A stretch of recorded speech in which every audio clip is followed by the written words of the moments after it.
It's the 11th of June. It's probably time for a plot tour. So this is an area we're attempting to reclaim, although looking at this, it looks like it's a bit of a failure at the moment, so we're going to have to deal with that later. That's going to be bindweed or maybe couch grass. But anyway, in the main, what we've got here are strawberries, which we've transplanted. They were runners that were harvested last year and been brought up here. We are actually getting some blossom on them now, which I'm very pleased about. And then this hole here used to have a courgette in it. That's been slugged to death. It will be a continuing theme on this tour. So my carrot sowing has so far produced perhaps 3 surviving carrots. The less said about that, the better. More luck with the beetroot. This was the second sowing of beetroot because the first got slugged. And it looks like we've got a reasonable crop coming here. We've got 3 varieties in here. Boltardy, which is these ones here, I think, are Boltardy. We've got a 2 others from Real Seeds, one of which is an albino, I think it was called, and one was a cylindrical one. So we'll see. It's not going to be long before we'll be able to lift some of those. Here we have some spring onions, Ishikura. They were sown 6 months ago now. That's part of the potty mouth challenge. And they again look like they'll be ready pretty soon. So I'm pretty pleased with those. I mean, it's good use of a little bit of space that wouldn't be usable for anything else. This was meant to be the peas originally. Looks like there's about 1 pea plant surviving, but it's had runner beans put in since then, and again they have been mullered by the slugs. I've got new ones coming up now to replace them. My slug trap has yielded no victims yet, but then it hasn't rained since I put that in. So all of this area here will be replaced over the next few weeks.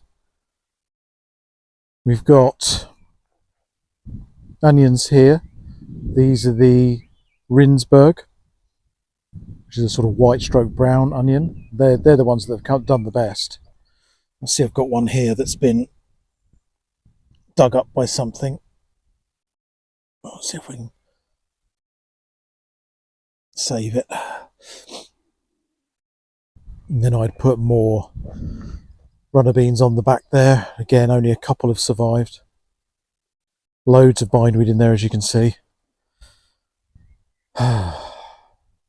In here we have a Triumph, one of the few. This is our broad beans. You can see quite a bit of black fly, but only really at the top, so these will need pinching out.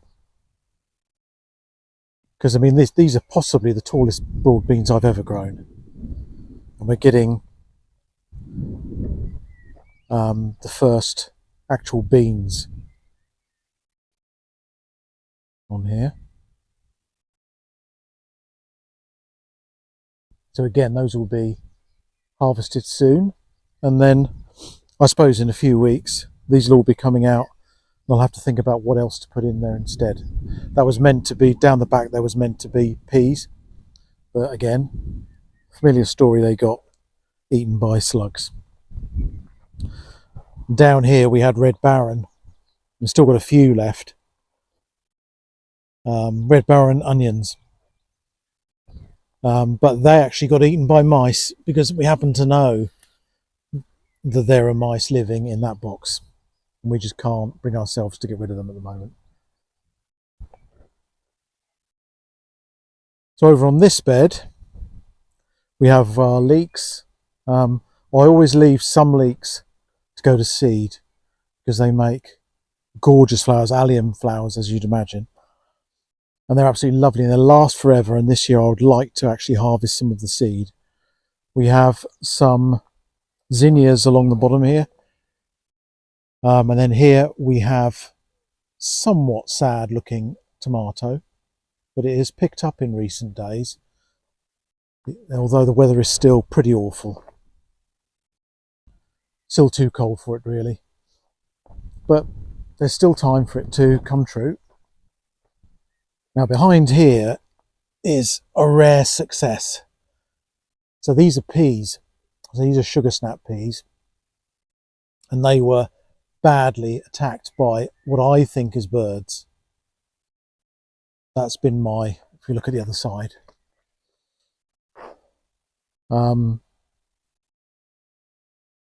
They were almost killed by birds, and I put the fleece up to just deter the birds, and it seems to have worked. Hopefully they'll get to a point where they can survive a little bit of bird attack, and I can take that off. But we may, I finally feel a little bit more confident that we'll get some actual peas out of there.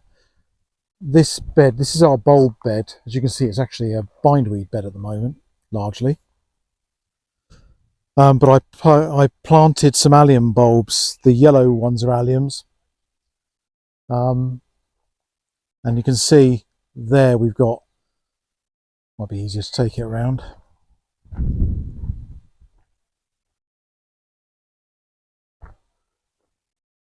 You can see these alliums here. These look like they're going to be lovely when they come out. I've been pleased with that. I've had good results.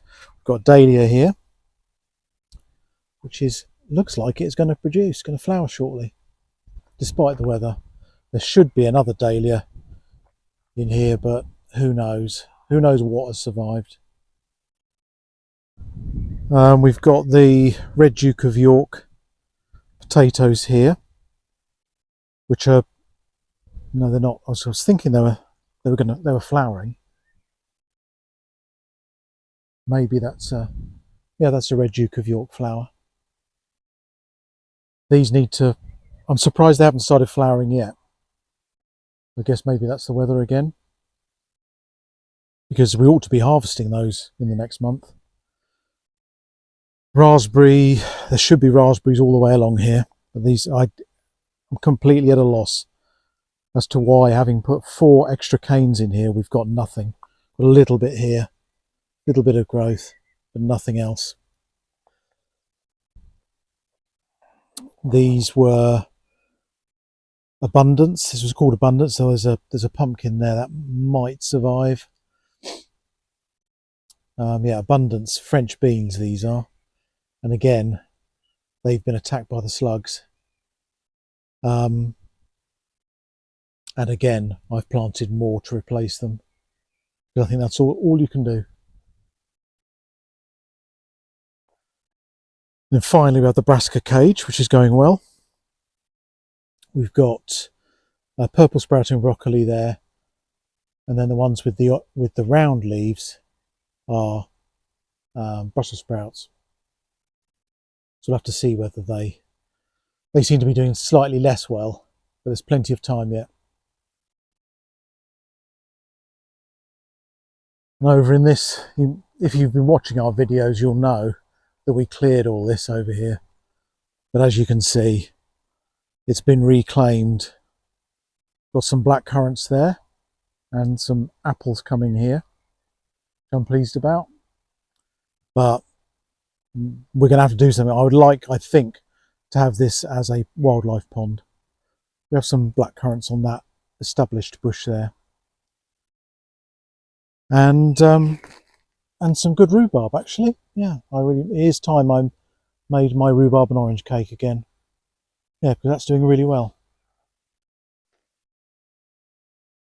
So that, more or less, is it. Let's hope we have a good month to come, and the crops can catch up from slug damage.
So it's 5 days after our last clip, so naturally we need to do some more weeding. At this time of the year it seems like a never-ending job. I did think twice about including this time lapse in the video, but this is meant to be a record of our year 2024 on the allotment, and weeding at this time of the year especially is a major part of that, so it seemed sensible in the end to put it in. Most of what we're pulling out is field bindweed, which is the kind that produces the little lilac flowers in the fields, rather than the hedge bindweed which produces the big white trumpets. I'm removing the brassica cage, although that's being generous. It's really just some hoops with some netting over them. It's not particularly practical, and I'd love to make something more permanent next year.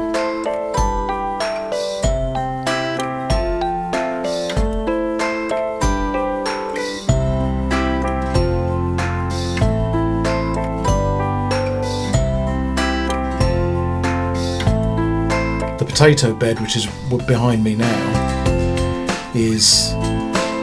was covered in hedge bindweed that had crept in from the neighbouring allotments, and so we've struggled to keep it clear this year. Peter's working in the bulb bed, which again has been a partial success this year. We need to have more plants that produce flowers over a longer period for that to be worthwhile, I think. We get a good showing in February when the daffodils come out, and then we get some alliums, but we don't ever get a carpet of flowers, which is what I'd like.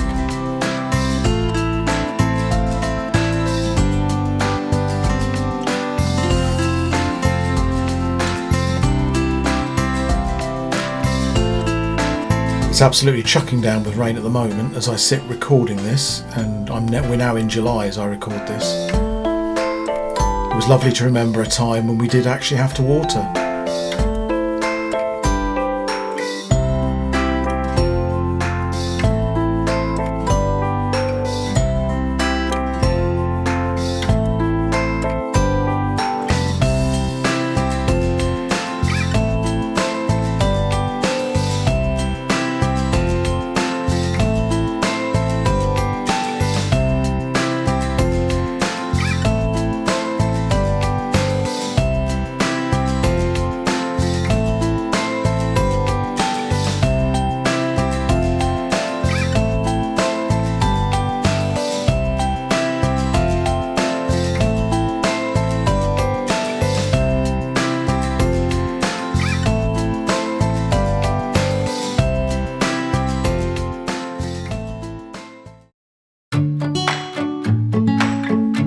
So it's a couple of days later and we're back at the plot, and I'm planting some new recruits in my war against the slugs. This is a French bean called Abundance from Real Seeds, and I'd planted what should have been enough to populate this teepee, but the slugs thought better of it, and so I just planted a ridiculous number, and we'll see whether they survive the Slugageddon.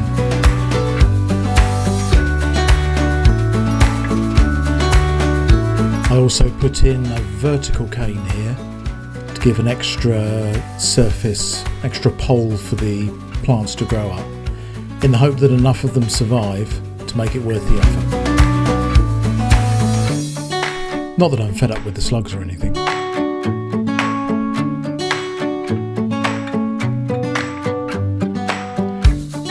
You can see Peter is working on the pathway that she's recently created at the top of the allotment.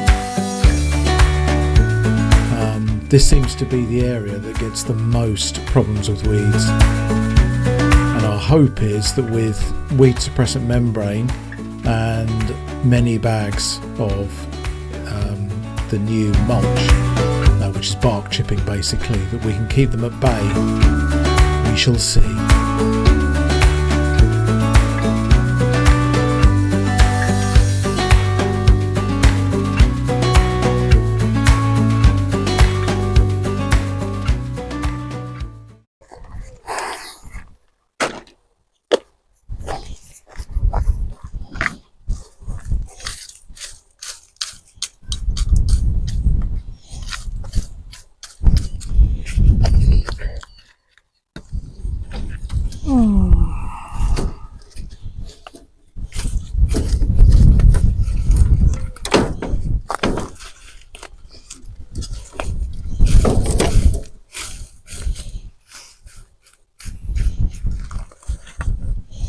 So we did have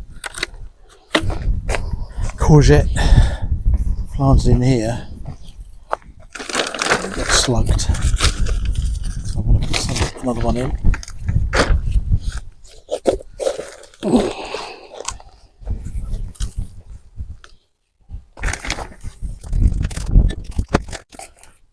And stick a bit of grow more in as well. Don't like using artificial fertilisers, but I left my chicken manure pellets back at the house.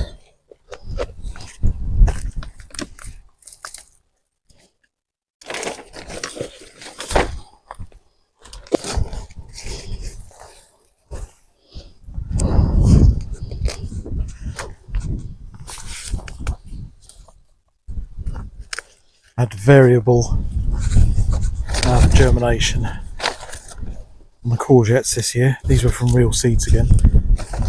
Pretty sure it's to do with how much I watered them.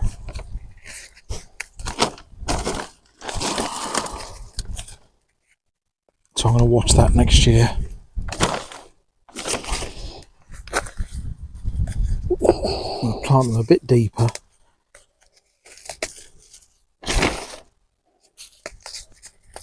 And not water them so much, because I think it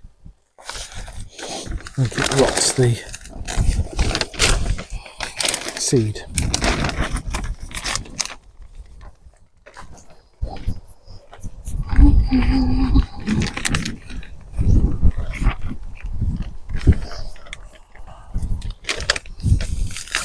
I think this is a yellow one.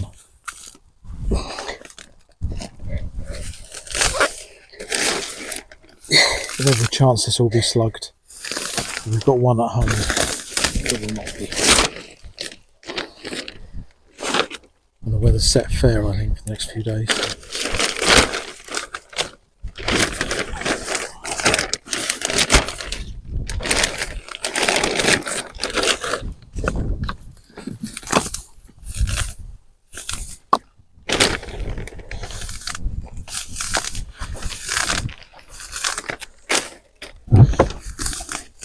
Should have brought the strimmer up, shouldn't I? That's what I was just thinking.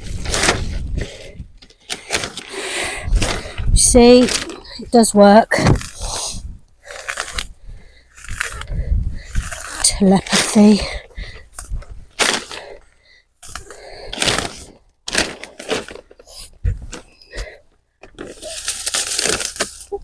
Planted the Winnie the Pooh dahlias here, and that might be it there, although it looks a bit different to that dahlia. I'm going to leave it to grow just to see if it comes through. We're going to plant a clump of snapdragons here.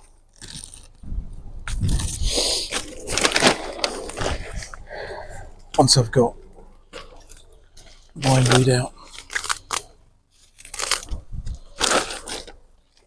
This is the bulb bed. The problem is that it ends up being bare at this time of year. Even though I put lots of alliums in, they just don't cover the ground how I expected them to. So we're going to make it primarily,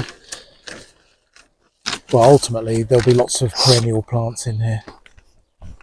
which will stay each year. For For this year, we're going to be putting in lots of snapdragons. We've got some Rudbeckia.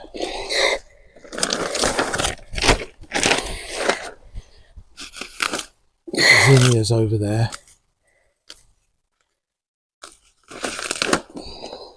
Will hopefully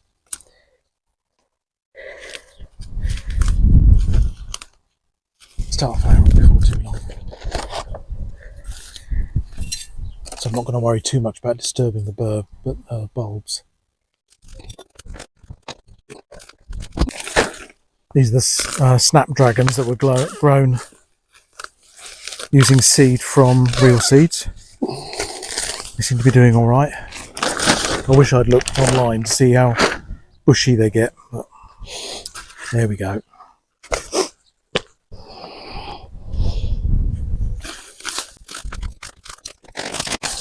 When this bed was created, I put a thick layer of digestate compost, whatever you call it, on here. Since then, this year we added composted stable manure, because I didn't really feel that the digestate had much goodness in it. Might have been my imagination, but that's how it felt.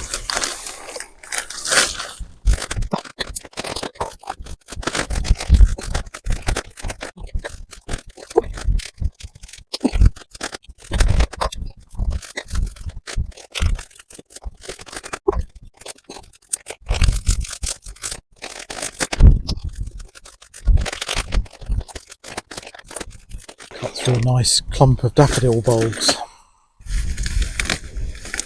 No, there's a daffodil, or was it once a single daffodil bulb? Has made 3. Ah. But I've just cut through it with my trowel. So that's how they propagate. Yeah.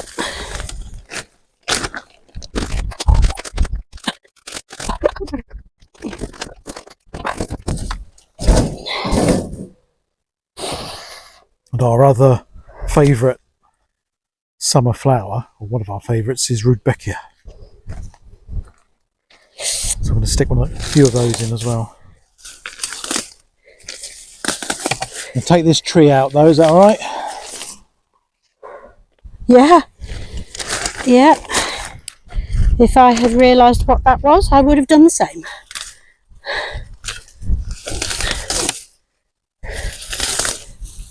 Because they are quite bushy, aren't they?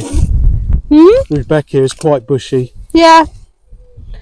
Yeah, it's got a lot going for it, that one.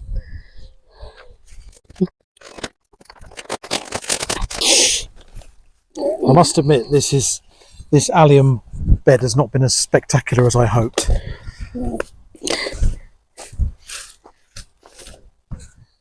I bought a pack of 100 bulbs from Sutton's and sort of imagined that they would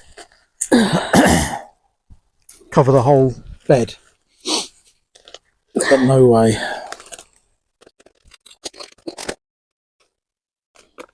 Rudbeckia has a really long season, doesn't it? Yeah. One of the things we like about it. And when you actually cut them, they last for ages in a vase, so they're really, really good value. They just keep coming and they last for a long time. They're quite a late flower. They don't start until late, the summer, proper summer. But they keep going until, depending on the weather, October, November time, don't they?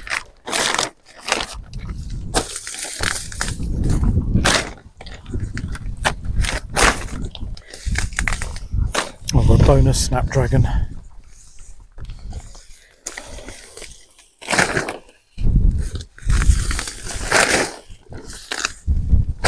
Really should have looked the snapdragon up on Google. see what habit it has, whether it's bushy or not. We'll see, won't we? Slugs are probably going to eat it anyway.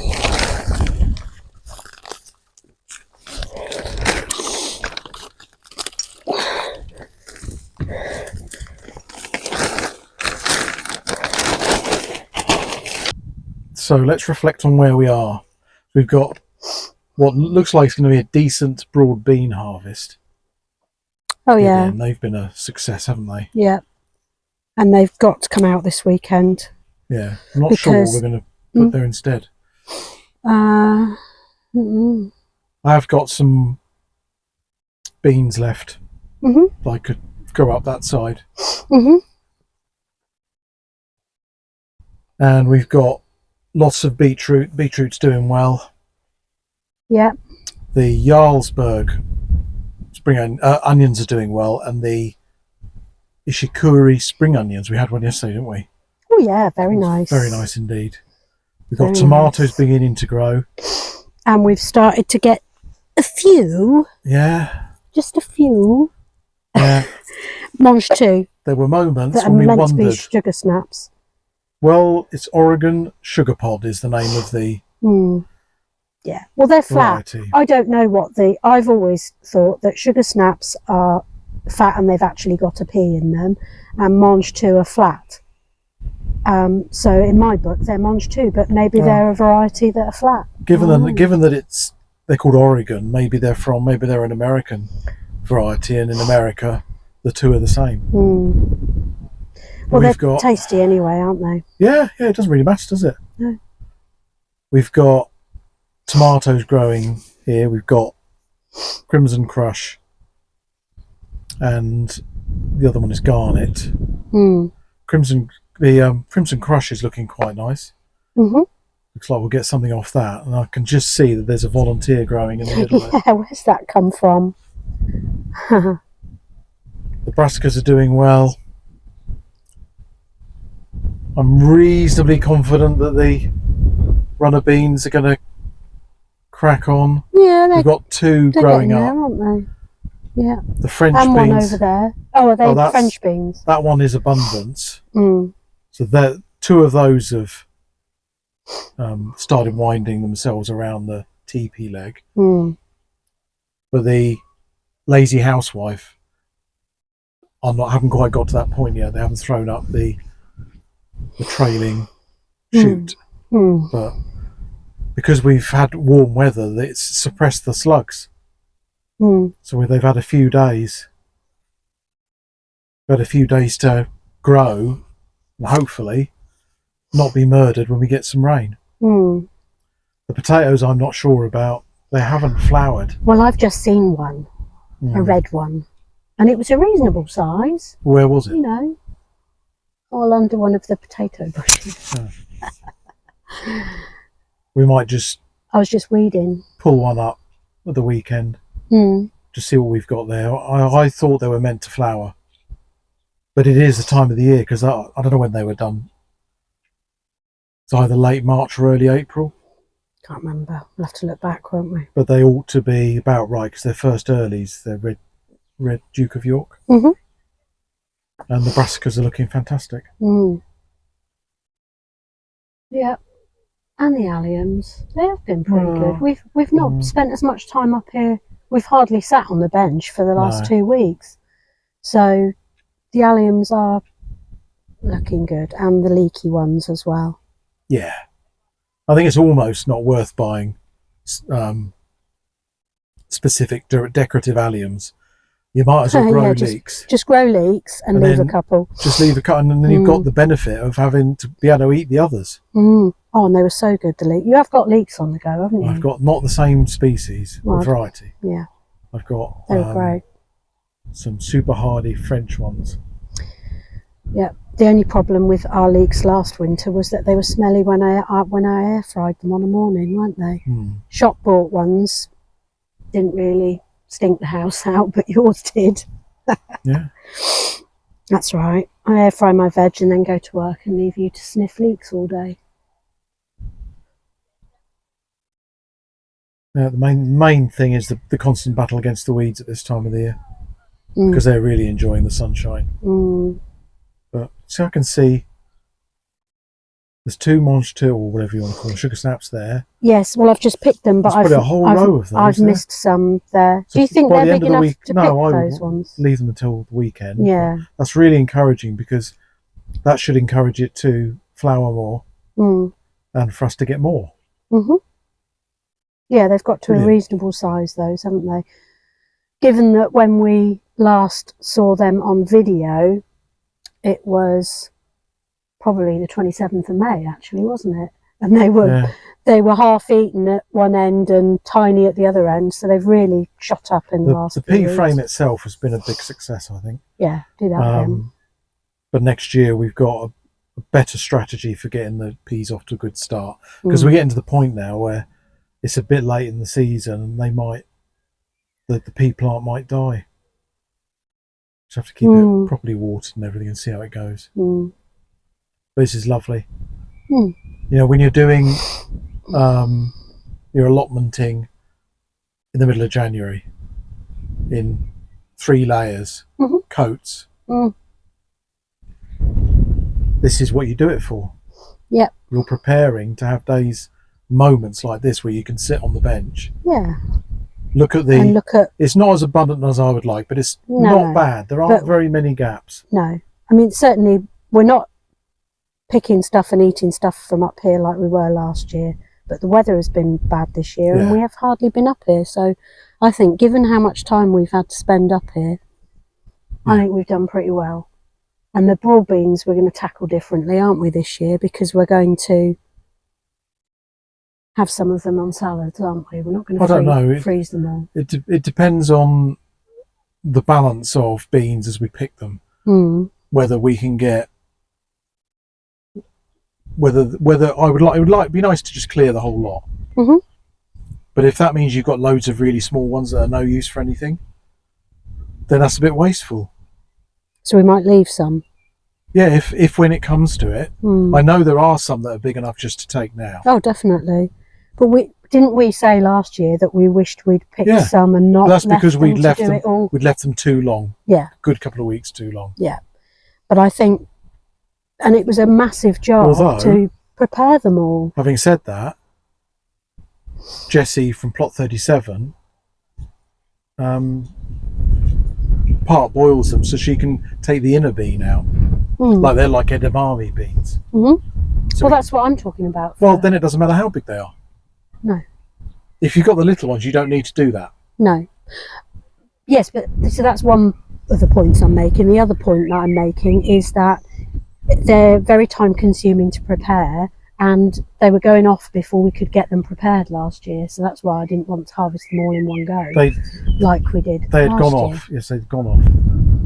They'd gone leathery. But as I said, that would have been sold if I'd known about taking the outer bean off. Then that wouldn't have been a problem. There we go. Anyway, we'll both be tackling them this year, won't we? Which is not what we did last year as well. I just left you to it because I didn't know that we can muck in and help each other this year, can't we?